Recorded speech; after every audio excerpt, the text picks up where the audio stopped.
अश्वमेध यज्ञ के समान फल प्राप्त होता था। और फिर परिवर्तन की इस अनवरत धारा ने एक नई कहानी लिखी। उज्जैन में उदय हुआ मौर्य वंश का।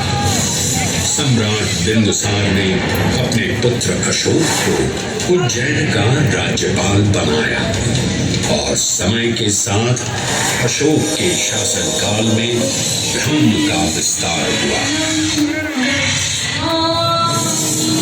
मौर्य वंश के पश्चात विभिन्न राजवंशों, सम्राटों और नरेशों ने उज्जैन की सेवा की। उनमें से प्रमुख मालवागण और फिर गुप्त वंश ने यहाँ राज कर इसके वैभव में वृद्धि की। उज्जैन ने अपने भव्य तेज से जहाँ महात्माओं और शासकों को आकर्षित किया, वहीं इस नगर पर आतताइयों की दृष्टि भी पड़ी।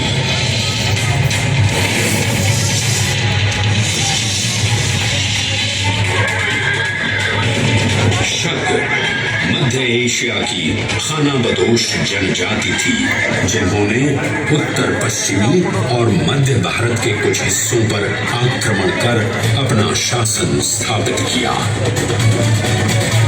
ईसा पूर्व प्रथम शताब्दी में जब भारत शकों के अत्याचार से त्रस्त था, तब उन शकों ने उज्जैन पर भी कब्जा कर लिया और फिर उज्जैन में उदय हुआ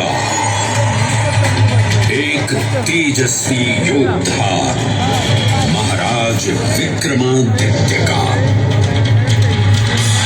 एक तरफ शकों का बल तो दूसरी तरफ विक्रमादित्य का अद्वितीय पराक्रम। विक्रमादित्य की तलवार महादेव के तीसरे नेत्र सी चमकी। प्रचंड युद्ध हुआ। महाकाल की कृपा से शूरवीरों ने शकों को परास्त किया और उज्जैन में गणतांत्रिक शासन स्थापित किया।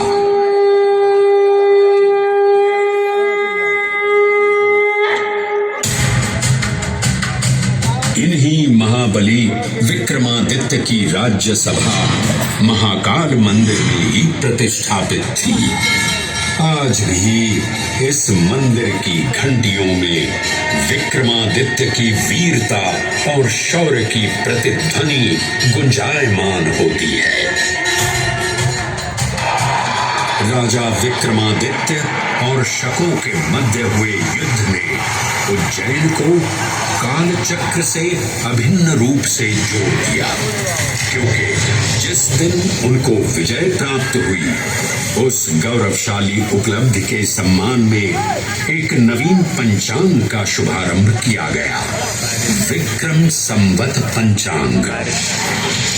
आज भी कई हिंदू पर्व और धार्मिक अनुष्ठान विक्रम संवत पर आधारित हैं।